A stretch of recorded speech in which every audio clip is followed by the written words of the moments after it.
আসসালামু আলাইকুম। আজকে মাই কিচেন মোমেন্টসে রান্না হচ্ছে বগুড়ার ঐতিহ্যবাহী আলু ঘাটি। এই জন্য প্রথমে আলু নিলাম, তারপরে আলু খুব ভালোভাবে ধুয়ে এগুলো এখন প্রেসার কুকারে দিয়ে দুটি সিটি সিদ্ধ করে নেব। এখানে রেখেছি খাসির মাংস দিয়ে আজকে আলু ঘাটি করব। খাসি গরু যে কোনোটা দিয়েই আলু ঘাটি করা যায়। এই তো প্রেসার কুকারে আমি আলুগুলো দিয়ে দিলাম সেদ্ধ করার জন্য। এখন আমি আদা রসুন পেঁয়াজ এগুলো কাটছি। আদা রসুন আদা থেতলা করে নেব। থেতলা করে নিয়ে তারপরে সেটা মাংসে ব্যবহার করব। এই জন্য আমি আদা রসুন এগুলো কেটে নিচ্ছি। কেটে ভালোভাবে ধুয়ে নেব। এখানে পেঁয়াজও কাটা হচ্ছে। পেঁয়াজ ঝুরি ঝুরি করে কেটে নেব। মাংসে ইউজ করব আর কিছুটা বাগার দেব আলু ঘাটি। এখানে মাংসগুলো ছোট ছোট পিস করে কেটে নিচ্ছি। আর এখানে দেখতে পাচ্ছেন পেঁয়াজ কুচি আর কাঁচা লাল মরিচ নিয়েছি। এখানে আদা রসুনগুলো আদা বাটা করে নিচ্ছি। এখন প্রেসার কুকারে আমি সব মাংসগুলো দিয়ে দিলাম। এখন এখানে একে একে হলুদ গুঁড়ো, মরিচ গুঁড়ো, লবণ, ধনিয়া গুঁড়ো, জিরার গুঁড়ো এগুলো দিব। আর সাথে দিব সরিষার তেল, আর দেব তেজপাতা, পেঁয়াজ, এখানে পেঁয়াজ আছে আর জিরা আছে, এগুলো দিয়ে বাগার দিব। আর এই যে আধা থেতলা করে নিয়েছিলাম আদা রসুন এগুলো দিয়ে দিচ্ছি। তারপর আমি রান্না করব। এখানে দারুচিনি, ছোট এলাচ, বড় এলাচ এগুলো সব কিছু দেব। গোলমরিচ দিব। যাই হোক, বেশি করে পেঁয়াজ নিলাম। এখন এগুলো সুন্দরভাবে মাখাবো। এখানে কাঁচা লাল মরিচ যেগুলো ছিল আধা পাকা সেগুলো দিয়ে দিলাম। এখন দিলাম হলুদ গুঁড়ো, তারপর দেব মরিচের গুঁড়ো, তারপর এখানে অ্যাড করব ধনিয়ার গুঁড়ো এবং জিরার গুঁড়ো। ধনিয়ার গুঁড়ো দিলাম, এখন দিব জিরার গুঁড়ো দিয়ে এখন আমি এখানে লবণ আর তেল দিয়ে একটু মাখিয়ে নিয়ে এটা সিটি দিয়ে সেদ্ধ করে নেব প্রেসার কুকারে। একটু জিরে দিলাম, দারুচিনি, ছোট এলাচ এগুলো নিয়ে নিলাম।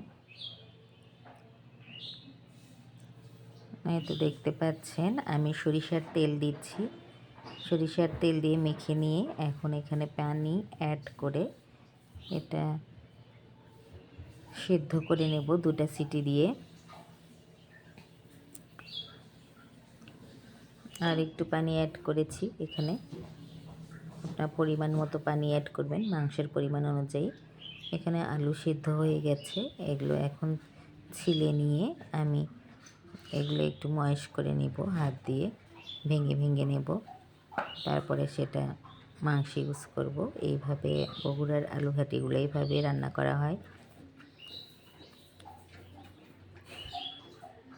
দেখেন আলু সম্পূর্ণ ছিলে নিয়েছি। এখন হাত দিয়ে এগুলো ভেঙে নিচ্ছি। একটু পানি অ্যাড করব এখানে। মাংস হয়ে গেলে আলুগুলো দিয়ে ওটা কষাবো। কষিয়ে তারপর ঝোল দিয়ে কয়েকটা বলক উঠলে তারপরে বাগার দিব। যাই হোক, আলুগুলো আমি হাত দিয়ে ভেঙে নিচ্ছি। একটু পানি দিয়েছি, দেখতে পাচ্ছেন। ভালোভাবে এগুলো সব আলু ভেঙে নিব যাতে খুব বেশি গোটাল গোটাল না থাকে। আর এখানে আমি চটচটি রান্না করব।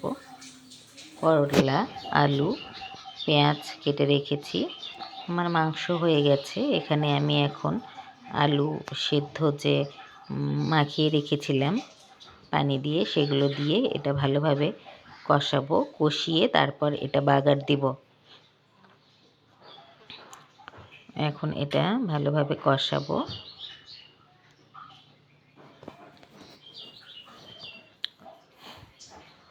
ভালোভাবে কষিয়ে নিচ্ছি। একটা আলু গোটাল ছিল সেটা আবার ভেঙে নিলাম। যাই হোক, এই তো দেখতে পাচ্ছেন আলু মাংস এগুলো কষিয়ে নিচ্ছি। এরপর কড়াইয়ে আমি একটু তেল দিলাম। তারপর পেঁয়াজ দেব, শুকনো মরিচ, তেজপাতা আর আস্ত জিরা। এখানে কিছুটা আমি পেঁয়াজ রেখেছিলাম, সেটাও দিয়ে দিলাম। তারপর একটু জিরে দিয়ে দিলাম। জিরে দিয়ে এটা একটু লাল হয়ে আসলে আমি মাংসটা বাগার দিব। তো দেখেন লাল হয়ে এসেছে, আমি এই যে ঢেলে দিচ্ছি। এটা একটুখানি এখানে কষাবো, তারপর পানি দিয়ে চাল আস্তে দিলে এটা আস্তে আস্তে রান্না হবে। আর এদিকে আমি চচ্চড়িটা মেখে নিচ্ছি, সব কিছু দিয়েছি, একটু গুঁড়ো মরিচ দিয়েছি, কাঁচা মরিচ দিয়েছি, পেঁয়াজ দিয়েছি, আদা বাটা, রসুন বাটা, সব কিছু দিয়ে আমার এখানে রান্না হচ্ছে। আজকে অনেক ভালো খাবার হবে। সবাই ভালো থাকবেন, ধন্যবাদ।